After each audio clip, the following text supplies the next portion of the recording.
Bintang sinetron Sandra Dewi dihadirkan dalam sidang kasus korupsi PT Timah dengan terdakwa Harvey Muiz di Pengadilan Negeri Tipikor, Jakarta Pusat, Kamis, 10 Oktober 2024. Sandra Dewi dihadirkan jadi saksi karena barang-barang dari 11 mobil, 88 tas mewah, sebidang tanah, hingga perhiasan disita Kejaksaan Agung, Kejagung, Republik Indonesia dalam kasus korupsi PT Timah.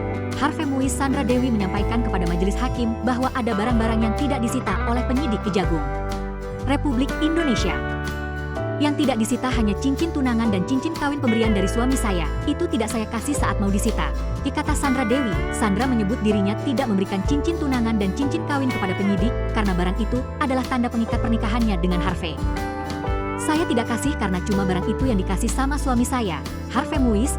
Ucapnya, hakim pun memaklumi hal tersebut karena cincin pernikahan adalah benda yang sakral dari suami istri yang sudah mengucap janji kepada Tuhan. Iya yang mulia, benda itu sakral, ungkapnya. Sandra Dewi mengatakan bahwa selama ini dirinya diam karena menunggu momentum ia menjadi saksi dalam kasus dugaan korupsi PT Timah Harvey Muiz. Saya menunggu ini karena saya mau menjelaskan semuanya, bahwa saya hanya diberikan cincin kawin saja dari suami saya. Untuk mobil tas branded dan perhiasan itu semuanya milik saya dan pemberian endorse, ujar Sandra Dewi. Dalam kesempatan yang sama, Sandra Dewi pun membeberkan kepemilikan tas branded dan ratusan perhiasannya itu bukanlah pemberian dari Harvey Muiz. Sandra menyebut semua perusahaan tas itu memberikan kepada dirinya dalam bentuk endorse yang kemudian ia bantu promosikan di media sosial.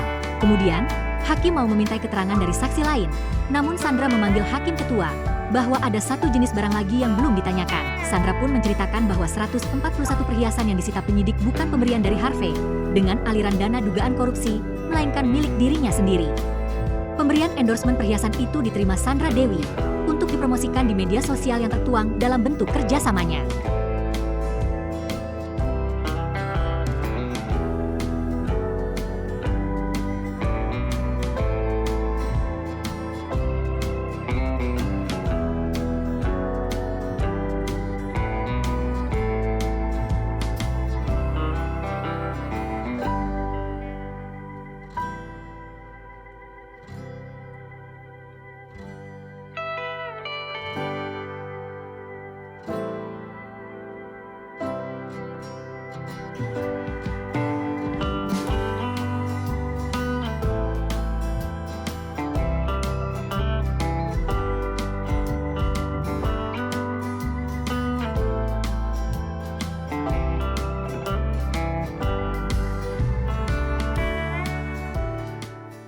Download Tribun X sekarang, menghadirkan lokal menjadi Indonesia.